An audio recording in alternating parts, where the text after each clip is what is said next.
Welcome to Brave Healer Productions. It's time to experience what's possible.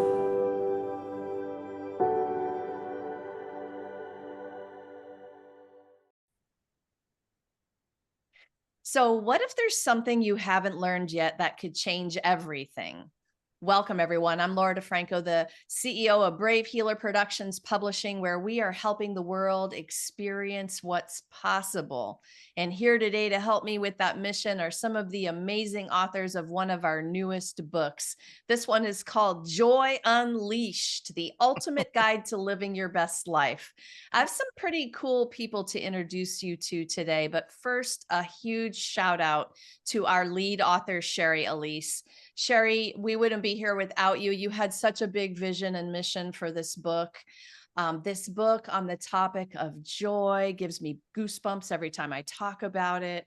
I'm so honored and so grateful to be guiding this project. You have gathered around you a stellar group of expert co-authors to help you with this topic. And we're about to get into it today with three of them. So I have Melinda Borg with me. She's a founder and CEO of Flirmagination, a community for floral enthusiasts who also advocates and speaks in the health benefits of gardening. Renata Angelo is here. She's a transformational mentor, speaker, and author known as the Queen of Manifestation, who empowers people worldwide to unlock their limitless potential and achieve success at quantum speed. And Tina Marie Romero is here. She's the CEO of Synergy Home Care, where they help families by providing compassionate caregivers so their loved ones can stay and die at home with dignity and independence. Ladies, thank you so much for being with me today. Melinda, we're going to start with you today. Tell us a little bit of the why behind the chapter that you wrote. Yes, thank you for having me. I'm so excited to be here with everyone. So I wrote chapter 6, which is a love letter to the joy flowers bring.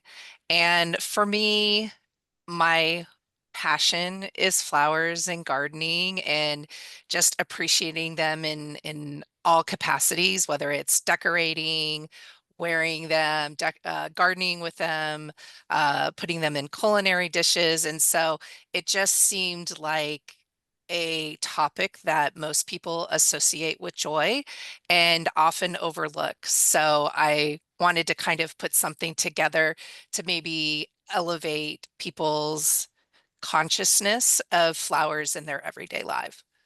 The topic is so joyful. I mean, it Yes. sounds so corny, but it's like one of the best topics ever in terms of joy. It's funny. Once upon a time, I was journaling about flowers, Mhm. and the idea in my head was notice all the miracles. And it was Mm, just the walk that I was yeah. taking in the neighborhood and looking at, when you look at a flower, when you really look, Yeah. right? Like, what else Mm. do you wanna tell us about that? What's been the pieces for you about that? For me, I think I sort of had my, I guess, aha moment, if you will. I was, in my 40s, I was working a corporate job, and I had a coworker come in, and we were having a business meeting in my office, and all of a sudden he just stopped, and I was like, okay. And he just kind of looked around my office, and then he spied a flower in the corner. It was a single stargazer lily, which if you are familiar with them, they're very fragrant. So one will more than perfume a space. And he looked back at me and he closed his eyes and he took this deep breath and he got this kind of beautiful smile on his face. And he said, I don't know what kind of flower that is, but we had it at our wedding. And it just, like, my heart just stopped a second, because here is something as simple as a single flower transported this person back to probably, one of the happiest days of his life. And it kind of just fell into place, my love of flowers then. And then that's really where I started thinking about it more and how to incorporate it more into my life, even more than what I was probably doing, which was just buy myself flowers every now and then. One of the ways I'm incorporating them more. Well, one of the whys is Yeah. a feng shui class I've been taking. Oh, yeah. And so she's moving us through curating spaces, not only Mhm. with the flowers themselves, but the choice of color, the choice Yeah. of everything about the Mhm. flowers. So that's a piece that I love. Are you into the feng shui too? I am a little bit. I think I definitely have an aesthetic of types of flowers that I like. So I tend to gravitate towards those, but I think there is beauty, especially when you start looking at like ikebana type of flower arranging, which is, there's a whole art to that, very similar to like if you were to um, trim, bonsai trees and things like that. Like there's lots of principles. So I'm assuming you guys are going to touch a little bit on that and sort of the structural and showcasing in the minimalism, I think is nice. Mm. And what an amazing hobby flowers are. Like, Yes. and I think it's an artist. I know you are an artist. It's an artist that makes an arrangement a work of art. Like that Yeah. there is something to that. Melinda, thank you for saying yes to this project. Thanks for being here today to share with everyone. Oh, you're welcome. I'm very excited to be part of this amazing group of authors, and just hearing the other stories is transformative for me. So I'm excited for everybody to read the book.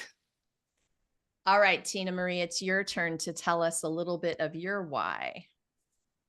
All right. So again, my name is Tina, and I wrote chapter 18, which is Aging Joyfully. Your most authentic and fulfilled life is yet to come. All right. So basically, it's something that happened in my own life. When I turned 50, felt like my life, I literally felt my life began at 50. And so my premise is that, given I work in the aging space because I own a home care agency, so I work a lot with seniors. And it's, a lot of times people tend to equate aging as if it's the end of their Mm, life. But I don't see it that way. For me, mm, it's the opposite. I think that with age comes a lot of wisdom, and with the wisdom too is like your self-acceptance, and you're pretty much you become your most authentic self because now you no longer live by expectations. You can live by your own rules with by intention. And with that comes authenticity. And that's the message that I want to promote to the world, that aging is not something to be afraid of. I think it's something that needs to be embraced, and the best is yet to come for all of us. Oh my gosh, I would think everybody would say yes to that. And yet, I've looked around at certain environments where it feels like it's the opposite. And people maybe have lost their families or lost their inner circle that's keeping them alive. Like, what do you want to yeah. tell people in terms of supporting that? Actually, incidentally, just as when I was writing this, I just lost my partner, my life partner for a long, Mm, long time. I lost him 3 weeks ago. No. And so it really came into full circle while I was trying to promote this book, because it made me really think about the whole yeah. aging joyfully thing. But then I also realized that you could really actually grieve joyfully as well. So I think Mm. what I Oh, realized, and what I also want to impart, is that in everything that we do, right, whether it's grief or anything that we go through, it's always a decision that we make to do mm, things joyfully. And there's just no other way. And I think if we keep putting joy into our life, nothing, we can tackle anything. And like what you said, a lot of us might be in unfortunate situations, but at the end of the day, we have the tools inside us to enable us to choose joy. And if that's something that I could help people find in themselves, because we all have it. Not one of us do not have the joy in our heart. We just need to be able to tap into that and believe that it's readily available to each one of us in our hearts. Think about that for a minute, you guys. You can mhm, grieve joyfully. I'm just going back to what you said, yeah. Tina Marie. That's a pretty powerful statement. Thank you also for saying yes to this project, for being here today to share with everyone. Y'all are such badasses. Renata, I'm going to move over to you now. Tell us about the why of your chapter. Thank you so much, Laura, for inviting me here. I wrote the chapter 25, Manifesting Miracles. And the why behind that is to give people hope that even when we are faced with situations that we feel desperate, that it might be illness we are faced with, it could be financial situation, but there is always a way out of that. And I know that me personally, when I was run over by a car during my motorbike ride and paralyzed from the waist down, that years later, doctors gave me partial disability for life, telling me I have to learn to live with the pain. And if any of you have been given a statement that is not helping you and supporting you, we have something not only like placebo, but we have also a nocebo. So once we accept that limiting belief, it will stop us from having the ability to manifest the miracles and achieve it. So I've started looking for ways, how can I make impossible possible? And I realized that one of the things that is the main thing that is stopping us are our limiting beliefs that we embraced in our childhood from the parents, from the society where we lived. And once we shift those beliefs, we can truly manifest miracles. And I share some of those stories in the book when I've shifted the way what I was thinking that is possible. Suddenly I was able to totally turn it around, experience that my body can do so much more. And as a result of that, later on, when I change other beliefs, I've managed to self-heal in a meditation. And it was literally a miracle. It took me 3 years to self-heal and then another 10 years to work it out. How is it possible that we can create those miracles? But the thing behind that was really, it was joy. Because joy is a frequency of healing. And believe it or not, when I've started my journey of self-healing, I channeled that information, but it didn't make any sense to me. I'm like, what if I'm joyful? How that can heal my life? But I thought if that would be a medicine, I'm going to take it. So I decided to live every day in joy. And what happens is that we rise our frequency of the consciousness and we don't attract the things that we want to our life, but we attract whatever is on the frequency where we vibrate. So our outer world is just a reflection of our inner world. So if we can live in joy, then we can enjoy our life because it's going to be miraculous. All right. So many people walk out of the doctor's office having been given a diagnosis and this limiting belief being put in their head by somebody else in authority. What would you say to these people? How do you but it would be stuff it. It's someone else's opinion. I'm going to make it. I'm going to prove impossible possible because, there is always a case that compared to others, it could be that 1% of people that despite whatever doctors say, they made it. And the medical community doesn't know even how is it possible? How did they self-heal? How did they make it? I would focus all my attention on that 1%. And where you focus your attention, that's where the energy goes. And if you purely believe that, you can truly self-heal. Like one of the things that I do are fire walkings, and we don't walk only on the hot coals, but literally through fire. And you can experience it on your own skin, that if fire burns or not, it depends on the state of your mind. So whatever you believe, you will experience. So if you are given any diagnosis, I would go, well, that's right. I'm going to focus on what I can do for it. because if I can just take a second, what happens is that we don't just get the illness. We are mental, emotional, spiritual body, we are physical body.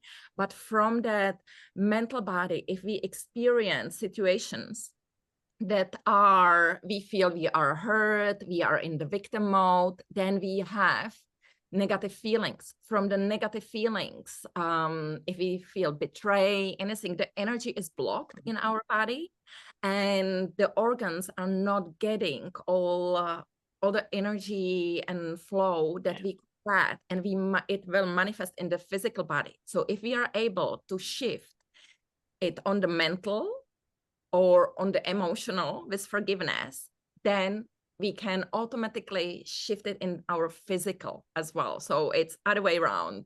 Yeah, but more about that. It's like I teach that in the seminars, I do workshops, and people literally self-heal there. So it's incredible to be just a witness. Yeah. Thank you, Renata. Thank you for being a part of this. This is magical stuff, you guys. And joy is a magical frequency of healing. I have a thank you to all three of you. You took on the challenge of putting that real, vulnerable story in the book. So thank you for doing that. And then the authors, all of them are stepping up in the second part of the chapter. We've called it the spark in this book, with their practical experiences for you readers. So tools and practices and strategies where you can actually practice these things that the authors are talking about. And this book is such an incredible toolkit of all of these kinds of things. I cannot wait for people to get their hands on it. I also want to just give you all a little sneak peek of this beautiful cover of Joy Unleashed. There it is, a little blast of sunshine for your face. And a shout out to Dino Marino. Thank you to our cover designer who helped us out with this beautiful book. So, Tina Marie, can we find joy no matter what? Yes. Yes. Tell us how. And well, of course, the first thing really is, joy is a mindset and a decision that you make every day, right? So I think it starts with really believing that that's your birthright and no one could take that away from you. It's just a matter of really believing that it's inherent in there. And like what I've said, I'm grieving for the past 48, it's the 48th day now. And for a while, I actually even thought that, I might be hypocritical to be in an aging joyfully, in a joyful, joy unleashed book when I'm grieving. And there are days that I can't seem to find the joy. But as I grieved, I realized that, instead of me focusing on the grief and like the sadness, I shifted my mindset being grateful for all the memories that I had with the person that I just lost, and they really believing that the presence, that the past 14 years that I've had with that person was a gift, that it was an absolute gift, that I had the opportunity, that we were given 14 years to travel the world, to just have so many beautiful memories.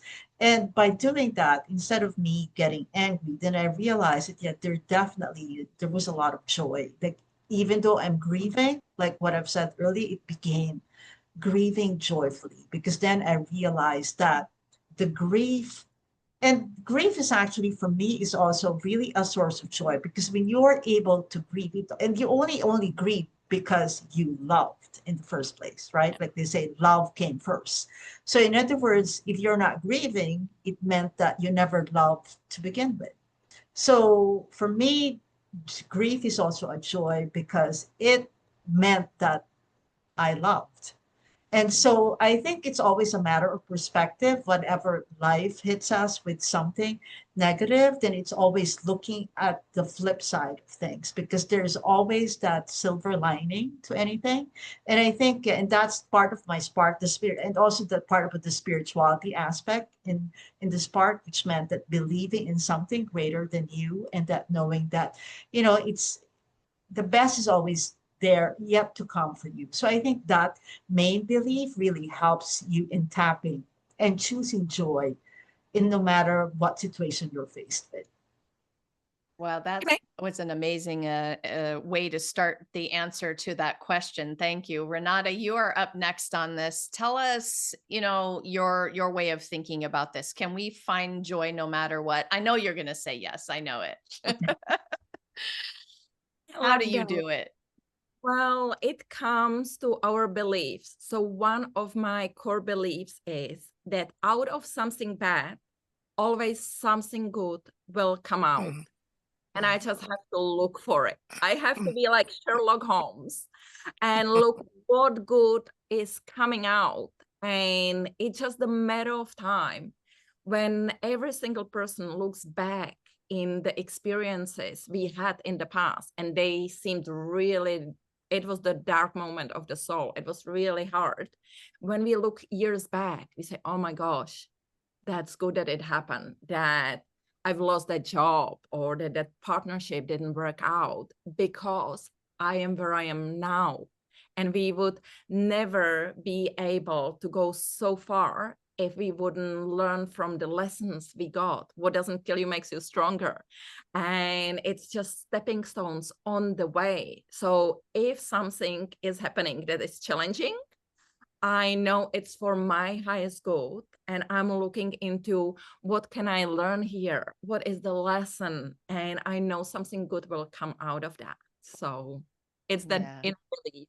Yeah, that helps. That's fantastic. Yes. And that's an add-on perspective to what Tina Marie started. Brilliant, you two. Melinda, I know it's hard to go last on this one probably, but I know you've got your 2 cents here. Tell me how you find joy no matter what. Yeah, I think, let me piggyback on a couple things that have been discussed a little bit. With Tina Marie, I agree that if you are still finding joy, that does not diminish your grief in any way. And I think they can coexist on the same plane. I think you're going to have good days and bad days. And I think people think it's an either or. And I don't think that's the case. I think, you can try to find the joy and the celebration of life to be able to help get you through those darker days. And then with Renata, I actually fell in the garden back in 2015 and shattered my left elbow, and that went through a traumatic reconstruction that had to happen with that. And I lost some function in my left arm as a result of that. And so I know that for me, being in the garden, it gave me a sense of peace to be out in nature and to kind of get back into a routine once I had that taken away from me, because it did take, a number of months to be able to get through that surgery and the rehab and all of that. And I think for a lot of people, just to live in the moment, we talk about mindfulness. And so for me, I think from a gardener's eye perspective is living seasonally. People always ask me, well, what's your favorite flower? Well, what season is it? Because I enjoy all the seasons and I enjoy flowers at different stages. Are you talking early spring, middle spring, late spring? So I try to enjoy things as they are presented, as nature intended it. And I think there is a sense of freedom when you're able to do that, because you're not lamenting on what's past. You're not anxious or concerned about what's coming in the future. You're just sort of in the moment and appreciating it. Yeah, very powerful. My answer to favorite flower, all of the flowers. Yeah. They're all my favorites. Oh my gosh. Okay. I want to give each of you a chance to talk a little bit about the spark section, but really thinking about like what you want to leave the listeners with today in terms of your golden nugget of awareness about it. So Renata, what's the most important thing you want us to know about manifesting miracles? I would love everyone to understand that we are not here alone, that there is a universal power, intelligence that created us, that is still making sure that the planets don't crash into each other, that we have that universal intelligence, and someone could call it source, God, quantum field. It doesn't matter the words that we use, but once we connect to it and we become not only mind. It's like sending and receiving station. So once we tune in and we can work together with that universal intelligence, the life can just become magical and miracles because we get into the flow. And I see so many people struggle and do it the hard way, because I feel that's like when we are on the computer and we are offline, you can still work, you can still use it, but it's really hard. So once we connect online, and that's the spark that I use, one of them is meditation, because my teacher told me, if you meditate for half an hour a day for half a year, you will experience miracles. And I needed miracles. So I did meditate, and the miracles literally start happening. So I feel once we tune in and we listen to our guidance and we follow the guidance, we get into the flow, and the life can become really joyful and magical. Thank you for that. That's exciting. Oh my gosh, yes. Meditation, the M word, y'all. You need to listen to the M word. Okay, Melinda, for you, what's that most important thing you want us to know about how flowers shape our memories and moods and moments? Yeah, I think, flowers are part of our lives, and they mark special occasions, everything from births to birthdays to I'm sorry's, big events like weddings and funerals, to simple, somebody picking a wildflower, a single stem, and giving it to you. And so I think for me, it is to understand that these mark a special occasion, even though they may seem simple. One of the other authors in the book, Lulu, actually was having a conversation with her daughter, and her daughter brought up to her that men many men do never get flowers until they're passed and it's at their funeral. And so I know I've been asking, the males in my life, have you ever received flowers? And a lot of them have said no. And so I really would love to normalize that, because I feel like we have almost half of our population not being able to appreciate some of these simple joys. I think, some of them may find it a little strange at first, but then hopefully they'll get over that with the intent that it is just to bring them happiness. What an interesting moment of awareness about that. Yeah. Yes, I instantly thought of all the men in my life who I'm now going to go buy a bouquet of Yeah. flowers. That's great. I love it. All right. So Tina Marie, help close us out today. What do you want to leave people with in terms of aging joyfully? Okay, for me, the most important thing is for all of us to understand that aging is not the end of your story. Instead, it's just the beginning of your truest and most authentic self. And, the best version of you isn't behind you. It's the new adventure you're about to write.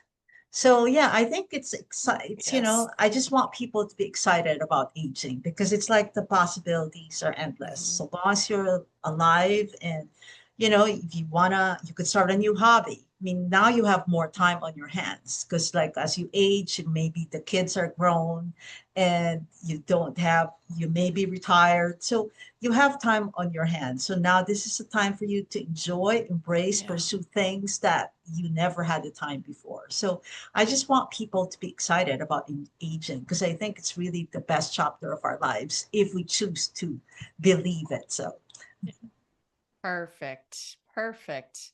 All right. I think everyone is ready to unleash their joy today.